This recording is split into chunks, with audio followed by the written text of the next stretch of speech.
Hello friends, నమస్తే. Welcome to my channel. ఈరోజు ఒక సింపుల్ వీడియోని మీతో షేర్ చేసుకుంటున్నాను. ఇందులో బేస్కి మనం కార్డ్బోర్డ్ని యూస్ చేయడం వల్ల బేస్ అనేది స్టిఫ్గా ఉంటుంది. ఇందులో మనం పెట్టే బ్యాంగిల్స్ అనేవి పగిలిపోకుండా ఉంటాయి. ఇంకా ఇది ఎక్కడికైనా మనం ఈజీగా తీసుకొని వెళ్ళొచ్చు. ఫంక్షన్స్కి, పార్టీలకి తీసుకొని వెళ్ళినా కూడా మన బ్యాంగిల్స్ అనేవి పగిలిపోకుండా సేఫ్గా వీటిలో పెట్టుకొని తీసుకెళ్ళచ్చు. చూడటానికి అందంగా ఉంటుంది. ఎక్కువ బ్యాంగిల్స్ని స్టోర్ చేసుకోవచ్చు ఇందులో. ఇంకెందుకు ఆలస్యం, వీడియోలోకి వెళ్దామా?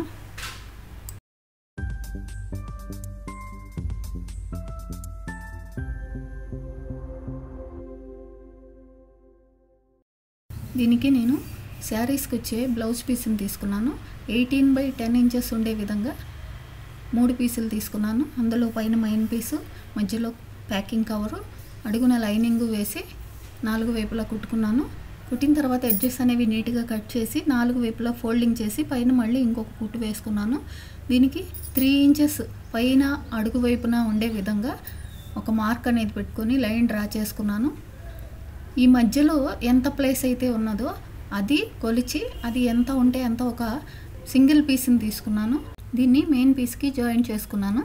దీనికి 10x3.5 ఉండే విధంగా 4 పీసులు రెడీ చేసుకున్నాను.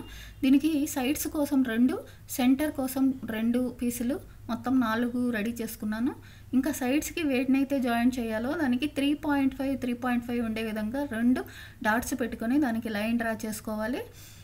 అదేవిధంగా మనం మెయిన్ షీట్కి కూడా 3 ఇంచెస్కి మనం ఎక్కడైతే డాట్ పెట్టుకున్నామో 3 ఇంచెస్ డాట్ దగ్గర నుంచి 3.5 ఉండే విధంగా 2 మార్కులు పెట్టుకొని అక్కడ లైన్లు డ్రా చేసుకోవాలి. సైడ్ పీసులో నుంచి ఒకదాన్ని తీసుకొని సెంటర్ పీసులు రెండింటిని వీడియోలో చూపించిన విధంగా 3.5కి ఎక్కడైతే మనం లైన్ డ్రా చేసుకున్నామో అక్కడ పిన్తో సెట్ చేసుకొని పైన కుట్టుకోవాలి. ఒక సైడ్ పీస్కి జాయిన్ చేసిన తర్వాత ఇంకొక సైడ్ పీస్ని తీసుకొని అదే 3.5 లైన్ మీద వీడియోలో చూపించిన విధంగా పిన్స్తో సెట్ చేసుకొని కుట్టుకోవాలి.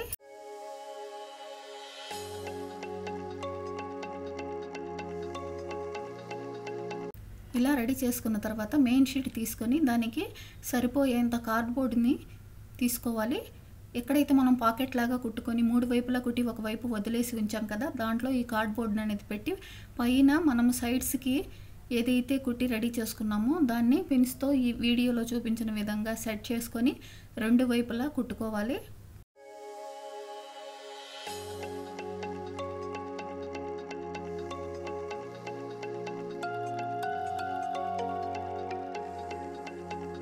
సైడ్స్ ఇలా జాయిన్ చేసుకున్న తర్వాత మిగిలిన 2 పార్ట్స్లో ఒక పార్ట్ మాత్రమే పిన్స్తో సెట్ చేసుకొని కుట్టుకోవాలి.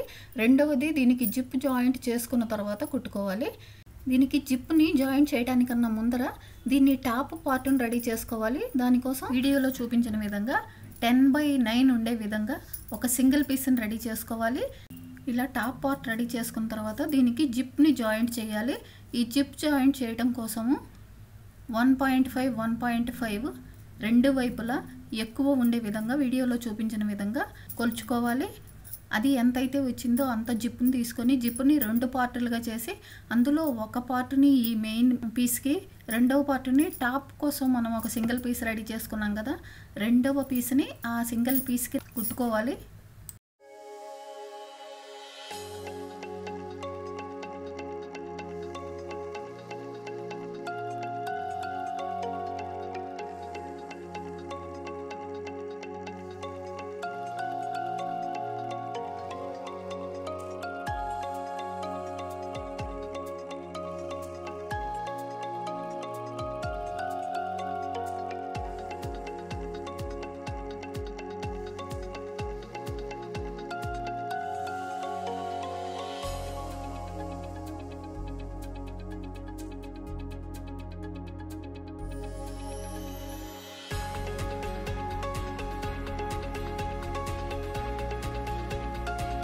ఇలా జిప్ జాయింట్ చేసుకున్న తర్వాత ఎడ్జెస్ నీట్గా కట్ చేసుకొని వీడియోలో చూపించిన విధంగా జిప్ ఎడ్జెస్ అనేవి ఈ చిన్న పీసులతోటి కవర్ చేసుకోవాలి. తర్వాత వదిలేసిన సెకండ్ పార్ట్ని దీనికి జాయిన్ చేసుకోవాలి. ఇలా మన ఆర్గనైజర్ రెడీ అయింది. దీనికి మనకైన ఖర్చు ఓన్లీ జిప్ మాత్రమే. మిగతావన్నీ ఇంట్లో ఉన్న వాటితోటి ఇంత మంచి ఆర్గనైజర్ని మనం రెడీ చేసుకోవచ్చు. ఇంకా ఎక్కువ బ్యాంగిల్స్ కూడా పడతాయి. వీడియో ఎలా ఉన్నదనేది మీ కామెంట్స్ ద్వారా తెలియచేయండి. వీడియో నచ్చితే లైక్ చేయండి, షేర్ చేయండి, సబ్స్క్రైబ్ కూడా చేయండి. Thank you for watching.